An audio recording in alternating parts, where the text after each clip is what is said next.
अब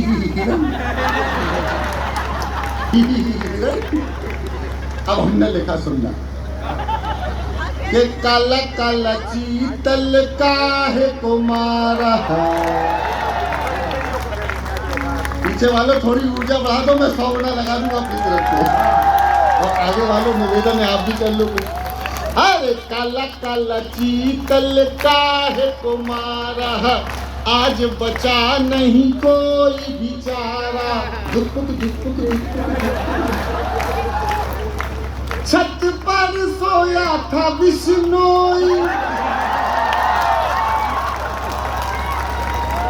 छत पे सोया था बिश्नोई, नीचे सल्लू की निंदिया हो गई। फिर भी ना बोला माफ करना, गलती मारे से हो गई। और धन्यवाद। एक कविता सुनाता हूँ और जरूरी कविता सुनाता हूँ। इस कविता के लिए मैंने समय निकाला अपने काव्य पाठ में से।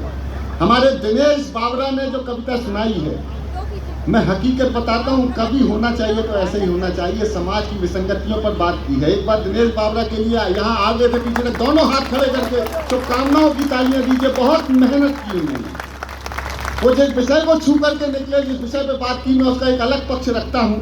और प्रयागराज में नहीं रखूंगा तो कहीं नहीं रखूंगा। यहाँ 2 प्रकार के कुंभ चल रहे थे साहब।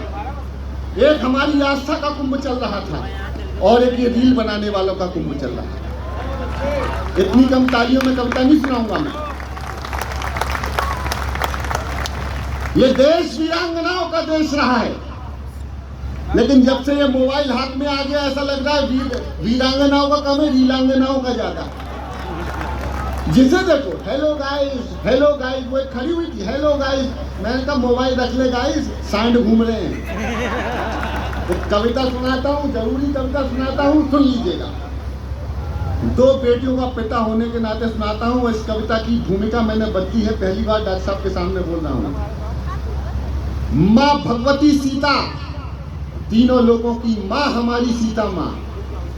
लक्ष्मण तो उनके पुत्र समान थे। बेटा कभी माँ के सामने लकीर मर्यादा की नहीं खींच सकता। माँ सीता भी कह सकती थी कि बेटा तुम तो बच्चे हो मेरे, तुम क्या खींचोगे रेखा हमारी मर्यादा की। लेकिन लक्ष्मण ने अपनी जिम्मेदारी का निभाई। लक्ष्मण ने वो काम किया, मर्यादा की रेखा बताई। मैं उसी लक्ष्मण की तरह से काम करने की कोशिश कर रहा हूँ। महिला विरोधी मत मान लेना। और 2 बेटियों का पिता हूँ और ईश्वर बेटियां उसको देता है जिसको जानता है कि ये बेटियां पालने में सक्षम है, वही से सौभाग्य लिखवा के आते हैं। एक जरूरी कविता महत्वपूर्ण लोगों के बीच सुनाता हूँ, सुन लीजिए। कि पापा ने हैप्पी बर्थडे पर मोबाइल, आज की रात सुदीप भोला ने अभी तक क्या कहा भूल जाना। आज की रात सुदीप भोला को याद रखने लायक बात सुना रहा हूं, सुन लेना। कि पापा ने हैप्पी बर्थडे पर मोबाइल मंगवाया था, ऑनलाइन हो गई पढ़ाई, किस्तों पर दिलवाया था। पढ़ो बेटियों उनने मन में ठाना था, दुनिया कर लेंगी मुट्ठी में, दुनिया को दिखलाना था। उसी मोबाइल से वो लड़की इंस्टाग्राम चलाती है, पढ़ती नहीं पढ़ाती है, दिन भर रील बनाती है। पापा ने ऐसे ही सुनना। पापा ने हैप्पी बर्थडे पर मोबाइल मंगवाया था, वो पापा की परी आजकल इतनी ज्यादा सोशल है, बेपर्दा घर को कर डाला जैसे कोई होटल है। शहजादी पाकर आजादी आसमान में झूल गई, इतनी ज्यादा बोल्ड हो गई संस्कार ही भूल गई। हाथों से दिल कभी बनाती, टैटू कभी दिखाती है, किसी आइटम गर्ल के जैसे ठुमके खूब लगाती है। पढ़ती नहीं पढ़ाती है, दिन भर रील बनाती है। पापा ने हैप्पी बर्थडे पर मोबाइल। एक पंक्ति की कविता सुनना। और अब तक जो आगे के पक्ष से मैंने ताली नहीं मांगी, एक पंक्ति कविता सुनाता हूँ, समर्थन मांगता हूँ आपसे।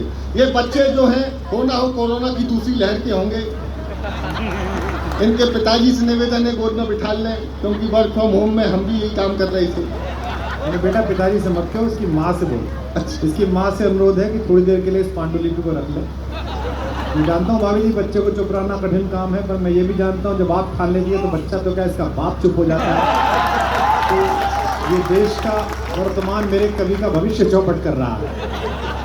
पढ़ बेटा। कविता बहुत लंबी नहीं है लेकिन फास्ट है, इसलिए आखिरी की पंक्ति दिन भर रील बनाती है, तो आप बोल देंगे तो मैं सांस ले लूंगा। जैसे हमारे दिनेश कह रहे थे, अध्याय समाप्त हुआ तो आप ताली बजा देते थे। नहीं तो कभी तो नहीं, एक बार इनकी कविता को सामने एक उपाध्याय जी थी, वो सुन रहे थे।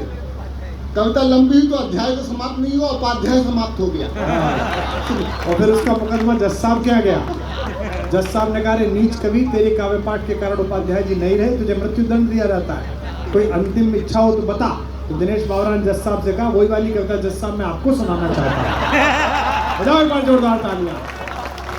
तो मैं निवेदन करता हूँ, जो कविता दिनेश की अधूरी रह गई थी जज साहब को मैं अब आपको सुना रहा हूँ। एक पंक्ति कविता वातावरण बदल देना। पापा ने हैप्पी बर्थडे पर मोबाइल मंगवाया था, बाकी सब खुल्लम खुल्ला पर मोबाइल में लॉक लगे। हाय हाय हाय, बहुत अच्छे बहुत अच्छे। बाकी सब खुल्लम खुल्ला पर मोबाइल में लॉक लगे। कोई मोबाइल छू ले तो उस लड़की को शौक लगे। मम्मी पापा जिससे हफ्तों बातें ना कर पाते हैं, मम्मी पापा जिससे हफ्तों बातें ना कर पाते हैं, रोज हजारों मैसेज उसको गुड मॉर्निंग के आते हैं। गुड मॉर्निंग का उत्तर देते गुड नाइट हो जाती है। पढ़ती नहीं पढ़ाती है, दिन भर रील बनाती है। पापा ने हैप्पी बर्थडे पर मोबाइल मंगवाया। क्या बात है सुदीप, वाह। Thank you. क्या बात है बेटा, वाह। उसके कुछ फॉलोवर जैसे मैखाने के रिंग हुए। अरे उसके कुछ फॉलोवर जैसे मैखाने के रिंग हुए। ना जाने कितने बुड्ढों के ठीक मोतिया बिंद हुए। एक छोटी टिप्पणी और कर देता हूँ, फिर कविता फ्लो में सुनाऊंगा। 40-45 साल की कुछ महिलाएं हैं, कुछ